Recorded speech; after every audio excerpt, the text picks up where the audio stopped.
कारण तेवढी समाजाची वेदना आमच्या नशिबानं चांगलं झालं, पत्रकार बांधवांना पण दिसतं आमच्या माध्यमात। गोरगरिबांचे लेकरं मोटरसायकलवरती पावसात येते, त्याच्या पाठीमागं खूप मोठ्या वेदना आहेत। हे मुख्यमंत्री फडणवीस साहेबांनी समजून घेणं खूप गरजेचं आहे। मोटरसायकलवरती मुसळधार पावसात प्रवास करणं ही मोठी अवघड गोष्ट आहे। इतकी तळतळ लागली रात्री की पोरं मोटरसायकलवरती भर पावसात प्रवास करतात आणि मुंबईच्या दिशेने येतात। त्याच्या पाठीमागचा उद्देश हट्ट नाही आहे, परंतु समाजाच्या लेकराच्या वेदना आणि त्याला न्याय मिळावा म्हणून प्रत्येक जण झटतोय। त्याच्या योगदानाची मुख्यमंत्री साहेबांनी कदर केली पाहिजे, ही आमची भूमिका आहे आणि प्रतिसाद प्रचंड आहे।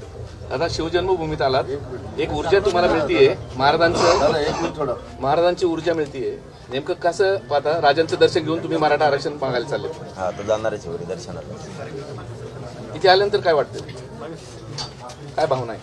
इथं आल्याच्या नंतर काय वाटतं एवढा प्रश्न आहे का? पुरं जग इथं माथा टेकतं आणि हीच अशी भूमी आहे। रायगड शिवनेरी खूप प्रेरणा, बळ मिळतं, शक्ती मिळते आणि यश पण मिळतं। मुंबईत तुम्हाला 5,000 लोकांना परवानगी दिलेली आहे आणि दुसरीकडे आता खूप मोठ्या संख्येनं आंदोलक आता आझाद मैदानावर दाखल होत आहे। तिथे पोलीस बंदोबस्त सुद्धा वाढवण्यात येतोय। जे आंदोलक अधिकचे जाणार त्यांना थांबवण्याच्या हालचाली सुद्धा सुरू आहे, परवानगी पलीकडे नाही। देवेंद्र फडणवीस साहेब कोणाला थांबवणार नाहीत, कारण गोरगरिबांच्या वेदनेचा सन्मान करतील अशी आम्हाला आशा आहे। कारण माननीय न्यायालयाने जे सांगितलं होतं त्याप्रमाणे सरकारला करावं लागलं, हे अंतिम सत्य आहे। माननीय न्यायदेवतेने सांगितलं होतं की कोणता नवीन कायदा काढलाय तुम्ही, त्याप्रमाणे ते तुमच्याकडे आहे विषय, परवानगीचा कराय काय तो विषय। 1 दिवसाची दिली म्हणजे ही चेष्टा आहे, गोरगरीब मराठ्यांची ही चेष्टा आहे। अशी 1 दिवसाची परवानगी देणं म्हणजे तुम्ही तुमच्या अंगावरचं झटकून दुसऱ्यावर जाळ फेकून दिला असा अर्थ होतो। म्हणजे तुम्हाला असं सिद्ध करायचं होतं महाराष्ट्रासमोर मुख्यमंत्री फडणवीस साहेबाला की मी परवानगी दिली, मग काय चूक आहे। पण याच्यातून तुम्हाला दुसरा माहीत नाही फडणवीस साहेब काय संदेश राज्यात गेला। तुम्ही मान्य न्यायालय म्हणत होते, याचा अर्थ परवानग्या तुमच्याकडेच होत्या, कारण ती परवानगी तुम्ही दिली। त्याच्यामुळं तुम्ही 1 दिवसाचीही देऊ शकता आणि उपोषणाच्या मागण्याच्या अंमलबजावणी होईपर्यंत सुद्धा देऊ शकता। हे संदेश महाराष्ट्रात गेलेला आहे। तुम्ही जाणून बुजून समाजाला 1 दिवसाची परवानगी दिली, जाणून बुजून काहीच होऊ नये म्हणून, पुन्हा तीच लाट नाराजीच उसळली की जाणून बुजून 1 दिवसाची दिली। तुम्ही मोठं मन दाखवायला पाहिजे होतं, आणखी ना हातात आहे तुमच्या, असं काय नाही। मोठं मन दाखवून गोरगरिबांच्या वेदना ह्या खूप ह्या, त्यांच्या वेदना लक्षात घेऊन तुम्ही आम्हाला पूर्ण वेळ कायम मागण्याची अंमलबजावणी होईपर्यंत वेळ द्यावा। समाज काल जसं कौतुक केलं तुमचं, तसं पुन्हा कौतुकच करणार। तुम्हाला भेटायला विखे पाटील येणार, उदय सामंत येणार, अशा पद्धतीच्या सगळ्या चर्चा सुरू आहे। संभ्रम निर्माण झाले, खरंच भेटायला येणार नाही, कारण विखे पाटील असं म्हणाले त्यांची चर्चेची तयारी असेल तर मग आम्ही जायला तयार आहे। मग फोन काय केला म्हणा, आमचा नंबर आहे त्यांचा, फोन आलेले, फोन काय केला मग असं उलटं नाही बोलायचं कवा की चर्चेची तयारी असेल तर आम्ही जायला तयार आहे। तुम्ही यावं का म्हणून रातची 12ला निघाली होती, रातची 12ला निघाली होती। मग मी झोपलो होतो तेव्हा, सरपंच म्हणले वाटतं बाबा तुम्ही सकाळी आत ते झोपलं बाबा, दिवसभर बेजार आहे। ठीक आहे म्हणे, मग सकाळी येतो काही अडचण नाही, पण मी आत्ता येऊ शकतो म्हणे लगेच। हां, मग ते जमतं का? मग असं कसं खोटं बोलायचं? चर्चेला तयार होतो ना आम्ही, म्हणूनच तर ते येतो म्हणले ना। आता त्यांच्यातच काय झालं आम्हाला काय? तुम्हाला वेगळं, इतरांना वेगळं। तयार आहे चर्चेला तुम्ही सरकारशी? मी कधी नाही म्हणलोच नाही नाहीला, फक्त 1 दिवस मान्य नाही आपल्याला। तो शिष्टमंडळ आलं तर तुम्ही भेटणार आहात त्यांना, चर्चा करणार आहात? कम नाही भेटायला काय अडचण?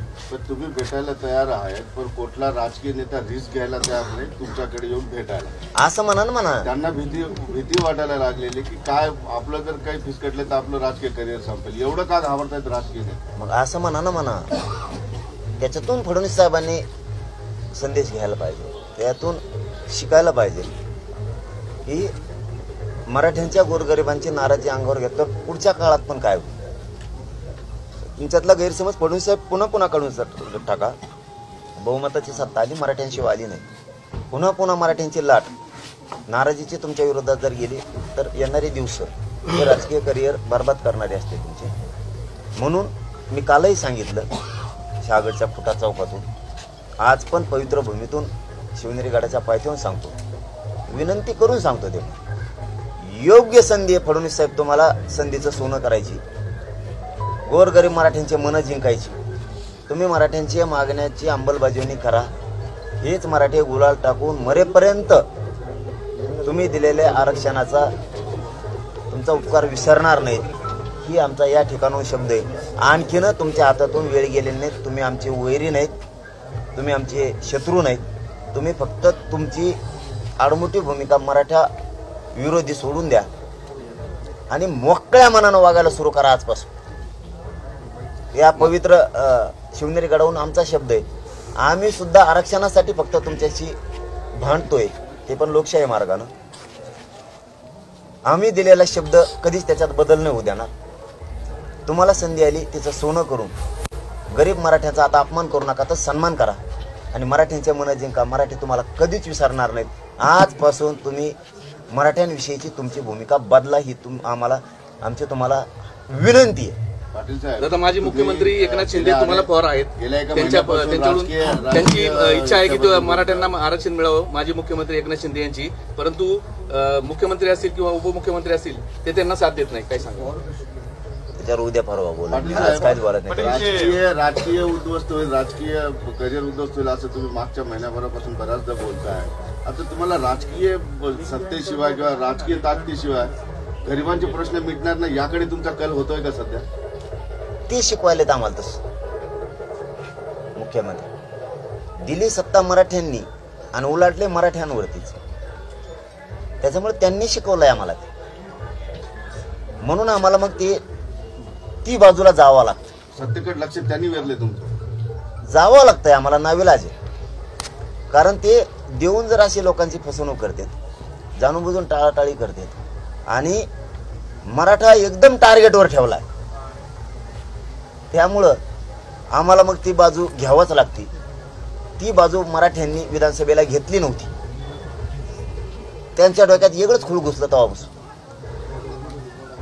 आता पुन्हा मराठे मुंबईकडे निघाले, आणखीन संधी आहे म्हणतो, पुन्हा डबल तोच शब्द वापरतो मुद्दामून, ही संधी आहे मराठ्यांच्या मनं जिंका. एक दिवसाची जी परवानगी दिलेली आहे ती कोंडी कशी फोडणार आहात तुम्ही? आता उद्या एक दिवस बसाल आणि परवाच मग परवानगी नाही, असं होऊ शकत नाही, असं होऊ शकत नाही.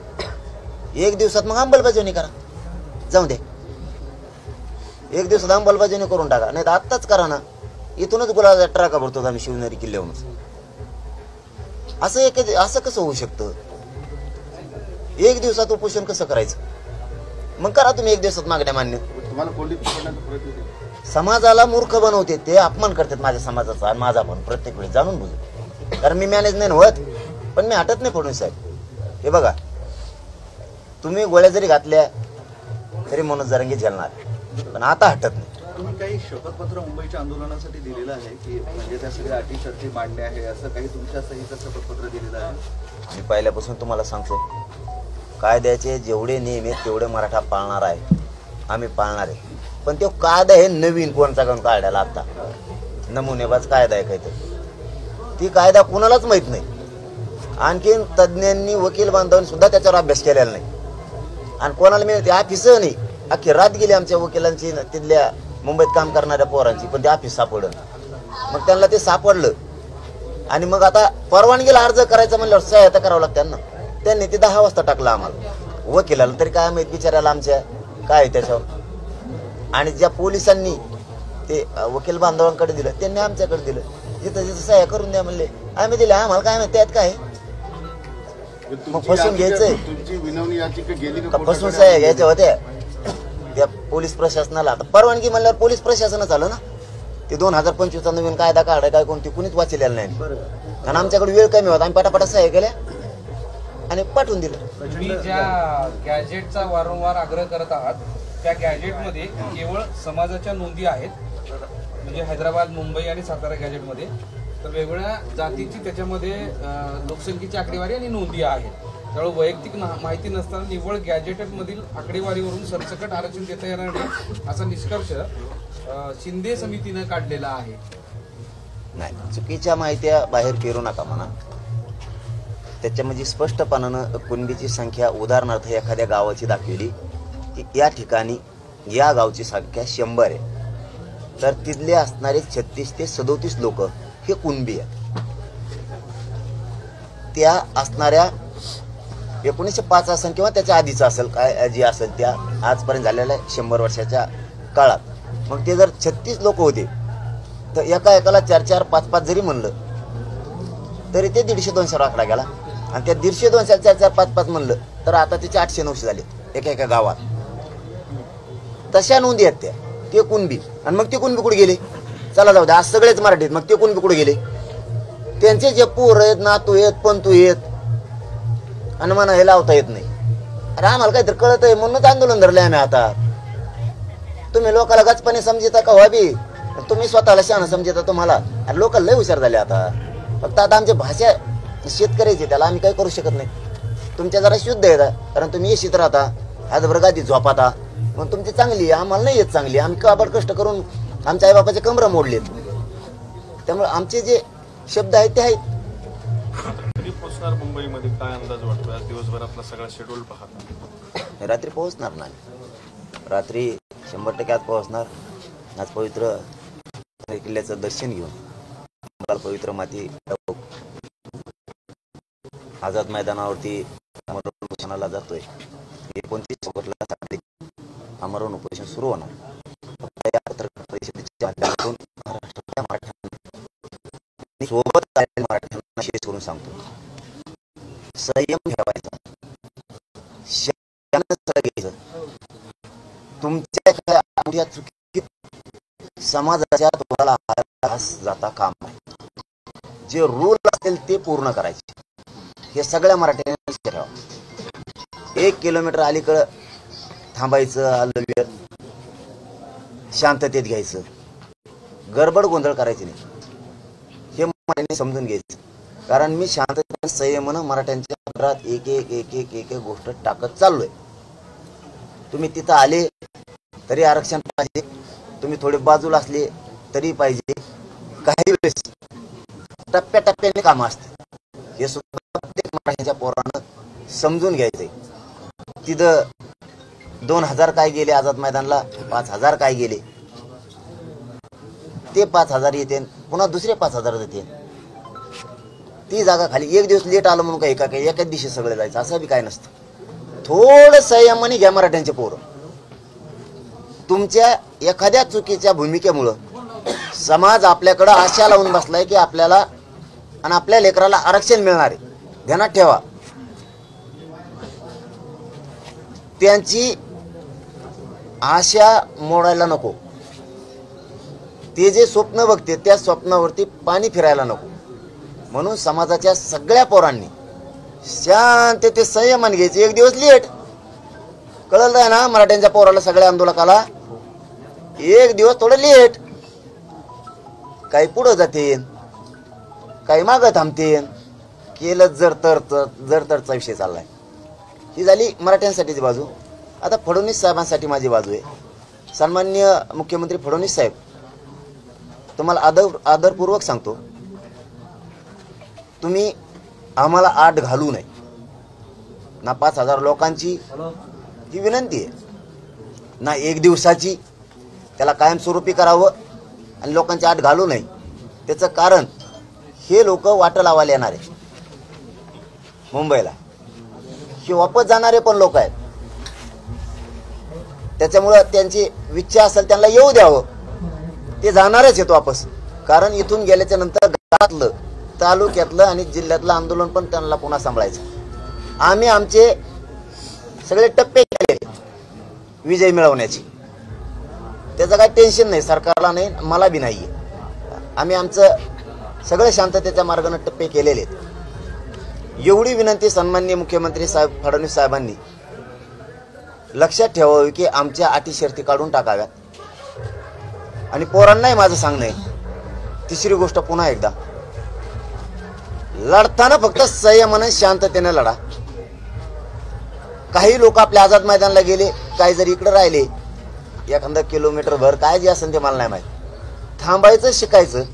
हे गेले की परत तुम्ही येतात, तुम्ही गेले की पुन्हा ते येतात. आंदोलनात खंड पडू द्यायचा नाही, हे मराठ्यांच्या पोरांना लक्षात ठेवा. चाल आणि चालीवर चाल खेळायचं शिकायचं, चाल आणि चालीवर चाल खेळायचं शिकायचं. नुसतं धोंगडसारखा आरडाला ओरडाला आणि कशा काहीच हाती नाही लागलं, समज खड्ड्यात गेला आणि तू बी इतक्या मुंबईपर्यंत तरफडत आल्याला वायाला गेलं तो रे. इतकं चाणक्य बुद्धीने खेळायचंय की पुन्हा पुढच्या काळात कधी पण मराठ्यांच्या डोक्याला डोकं नाही लावलं पाहिजे. म्हणून संयमाने घ्यायचं. काय आज काय उद्या एखाद्या दिवस आज मुख्यमंत्री म्हणते बी येऊन द्या सगळेच, कायमस्वरूपी परवानगी पण असंही म्हणतील. आशावादी राहा. मी आशावादी 2 वर्ष राहिलो म्हणून माझ्या समाजाला मी काहीतरी देऊ शकलो. तर आता समाजानं तुम्हाला पाठवलंय आणि तुमच्या खांद्यावर जबाबदारी टाकली, हे पोरं आरक्षण घेऊन येणार. मग ते कसं मिळवायचं ह्या डोक्यात घ्यायचं. आडमुठापणा करायचा का कायद्याचे न्यायदेवतेचे सगळे नियम पाळून घ्यायचं, हे डोकं लावण्याची जबाबदारी आपल्या खांद्यावर महाराष्ट्रातल्या राहिलेल्या मराठ्यांनी टाकलेली. मागं वळून बघा, गरीब मराठ्यांची आपल्याकडून किती अपेक्षा आहे. त्यामुळे तुमच्या एका चुकीमुळं, तुमच्या आडमुठ्यापणामुळं समाजाला डाग लागता कामा नये, हे सगळ्यांनी समजून घ्या. हात जोडून सगळ्यांना सांगतो. थांबले, पुढे गेले, ते माघारी आले की हे गेले, तुम्ही काय लांब चालले काय, तिथंच बसायचं. आलाच परत ते गेला की ग्राउंड मोकळं झालं की बसला दुसरा, टेन्शन नाही घ्यायचं. आणि ज्यांना वापस जायचं उद्या त्यांनी शांततेत वापस जा. कारण मीच बोली केली ती की कामाचे दिवस आहेत आणि आंदोलनाचे दिवस आहेत, 2 बाजू सांभाळायच्यात तुम्हाला. त्यामुळे तुम्ही वापस जा. मला माहिती आहे इथं ग्राउंडवर त्रास झाला की राज्यातला 7 करोड मराठा समाज शांततेत आंदोलन महाराष्ट्रात उतरणारे नाही. तुम्हाला आलेल्या सगळ्या पोराला माहिती. हे काय मीडियाच्या समोर सांगायचा विषय नाहीये. कारण ह्यावेळेस मराठ्यांनी सगळ्या पक्षातल्या आणि सामान्य मराठ्यांनी हे आंदोलन स्वतःच्या हातात घेतलेलं आहे आणि पूर्ण मनावर घेतलेलं आहे. इकडे एखाद्याला काठी बी बसली तरी राज्यात लगेच आंदोलन शांततेत सुरू होणार, लगेच त्या क्षणाला. तसं आझाद मैदानाला जरी 3000 बसले, 5000 बसले आणि दुसऱ्या ग्राउंडवर काही बसले, त्याचं दुःख कोणी मानू नका. आपल्याला विजय खेचून न्यायचा. आझाद मैदानात जाणं, 5000 जागेवर 25 लाख जाणं हा उद्देश नाहीये आपला. आपला उद्देश आहे 5000 बसू नाही तर 2000 बसू, आरक्षणाचा विजय घेऊन जायचा. आजचे बसलेले उठले की तुम्ही उद्या या, एक दिवस लेट, परवा दुसरे या, हे सुरू आहे. ही चेन बंद पडू द्यायची नाही. आणि जर तिथं त्रासच झाला तर सगळ्या मराठ्यांना माहिती आहे आणि इथं आता मुंबईला निघालेल्या पोरायलाही माहिती आहे की महाराष्ट्रातले सगळे मराठे माया मावल्यासहित सज्ज आहेत. त्याचं टेन्शन घ्यायची गरज नाही. म्हणून तर आपण इतके फ्रेश आहेत. नाही तर प्रत्येक वेळेस थोडा कोणा तणाव असतो आपल्यावर. त्याला काय मीडियासमोर बोलायला काय त्याला टेन्शन घ्यायचं. काहीतरी असतं. आता तणाव आहे का 2-4 दिवसापासून. कारण मराठा शक्ती एक अशी आहे की ते जगाच्या पाठीवरती कोणाचीही मोडशी मोडू शकतो, एवढी शक्ती त्याजवळ. आणि माय मावल्यास या राज्यात असं पहिल्यांदा आंदोलन दिसन, चाक सुद्धा फिरलं नाही शांततेत आणि बेमुदत. म्हणून टेन्शन नाही घ्यायचं. कायदा आणि न्यायालयाने दिलेले सगळे नियम घालून करायचं, पण आंदोलन करायचं, या भूमिका करायचं. हट्ट नाही धरायचा. मग तेव्हा गेला मग मी कमी नाही गेलो, तेव्हा गेला तर तू उद्या जाशील, इतकं हुशार व्हायचं. म्हणून ही मीडियाच्या बांधवाच्या माध्यमातून सगळेजण आंदोलनाला आलेल्यांनी ऐकून घ्या, समजून घ्या. कारण मला जात जिंकायची, तुम्हाला पण जात जिंकायची. आडमुठापणा अजिबात नको. सरकारला हा एक इशाराच आहे, हात लावाल तर समाज माझा महाराष्ट्रावर आहे. मग काय तोडीत बोललो, हात कस काय लावता तुम्ही, हात कस काय लावता. हात लावायचं कसं म्हणजे झालं नाही एकदा, आता बस ना. का आमची जात नुसते मारच खायला काय. आणि विनाकारण आम्हाला गणपती बाप्पाचं कारण सांगते देवाचं. आम्ही काय अडथळा करायला काय आमच्या हातात बंदूक आहेत काय. आम्हाला कारण ते सांगायचे. आणि तवा अडथळा आणला, तवा अंतरवलीत नव्हता गणपती बसलेला, तवा नव्हता गणपती. तेव्हा तुम्हाला दिसलं का की बाबा हिंदूचा सण आहे, सणात कशाला लाठीचार्ज करायचा, कशाला आहे बहिणीच्या डोक्या फोडायची. आता आम्हाला शिकवायला मुंबईला चाललेलं की गणेश उत्सवात सुद्धा तुम्हाला हिंदू देव धर्माचे देव कळणार. तुम्हाला कळाले ते लक्ष्म्या बसल्या होत्या तवा. लक्ष्मीला तर तुम्ही सगळे मानता, कारण लक्ष्मी कमी नाहीच आहेत तुम्ही नोटा. लक्ष्म्या बसल्या असून आय माय लक्ष्मीला हाणलं तुम्ही. तवा जे आम्हाला आता हिंदू विरोधी म्हणतात की हिंदूचे सण असून मुंबईला चाललेत, आता म्हणणारे तवा कुठे गेलते ते कम नाही म्हणले. तवा गणपती बसलेले होते तेव्हा देवेंद्र फडणवीसने कम हाणले का रे बाबा? बोलती बंद पडली का आता? तुम्ही मला चक्रात आडायचा भार काढायचा प्रयत्न करू नका. मी लय नमुना पुढचा आहे. तुम्ही माहित लोकशाही प्रमाण करू शकत नाहीत. हो, इतकं लोकशाही प्रमाण करतोय. तुमची प्रकृती बरी नाही, अशाही परिस्थितीत तुम्ही पूर्ण किल्ला चढणार आहात की पहिल्या पायरीचं दर्शन घेणार आहात? नाही मी वरी जाणार आहे. शेवटचं दर्शन होऊ शकतं माझं एखाद्या दिवस, त्याचं काय सांगता येते? हो, त्याचं काय सांगता येते? माझ्या राजाच्या पवित्र गडाची कंपाळांना माती लावणार आणि मुंबईकडे जाणार आहे. माझं शेवटचं दर्शन होऊ शकतं, त्याचं काय सांगता येते? वाटत नाही. नाही भावनिक नाही, समोरच्या व्यक्ती तशा आडमुठ्या आहेत. समोर सरकार तसं मराठा विरोधी हिंदू विरोधी कारवाई करतं, त्यामुळे मी गोळ्या जडायला तयार आहे, पण हटायला मात्र तयार नाही. आणि मला एक दिवस मान्य नाही. फडणवीस साहेबांनी तो विषय बदलावा, कायम द्यावं आणि मराठ्यांचे मन जिंकावे. आणि सन्माननीय मुख्यमंत्री देवेंद्र योग्य संधी आली, काल आम्ही त्यांचं कौतुक केलंय. परवानगी दिली तर त्यांनी परवानगी देऊ. मराठे हे मुंबईत येऊन 29ला मला बसून वाटलं वापस जाणार आहे, त्यांना सगळ्याला येऊ द्यावं, ही पण दुसरी विनंती. आणि तिसरं की तुम्हाला योग्य संधी मराठ्यांच्या मन जिंकायची, आरक्षण देऊ. की गरीब मराठा कधीच उपकार विसरणार नाही, कारण काबाड कष्ट करून हा समाज इमानदार आहे. देणाऱ्याचे उपकार कधी विसरत नाही, पण अपमान करणारला कधी सोडत नाही, तो पण होच मराठा. म्हणून आता अवमान न करता गरीब मराठ्यांच्या हक्काच्या ओबीसीतल्या आरक्षणाचा विचार करून सन्मान करावा, आता अपमान करू नये, ही फडणवीस साहेबाला विनंती आहे. धन्यवाद. वेळेत मुंबईला पोहोचणार का? कारण की 8 ते 9 तास उशिरा तुमचा दौरा, रात्री येणार होता, सकाळी नाही. आता भैया काय आहे ते, आता लोक रस्त्यानं सगळ्यांना भेटत जाणं ते होतं, उशीर होतोच, त्याला आता नाविलाज आहे. आता आम्ही आता इथं 8:30ला का 8ला पोहोचलो. परवानगीचा मुद्दा आहे समोर, सकाळी 9 ते संध्याकाळी 5 पर्यंत परवानगी, मग वेळेत पोहोचणार नाही असं नाही होणार, असं होणार नाही. ते कायम होणार, तसं होणार नाही, कायम होणार. बाकीचे नियम पाळणार.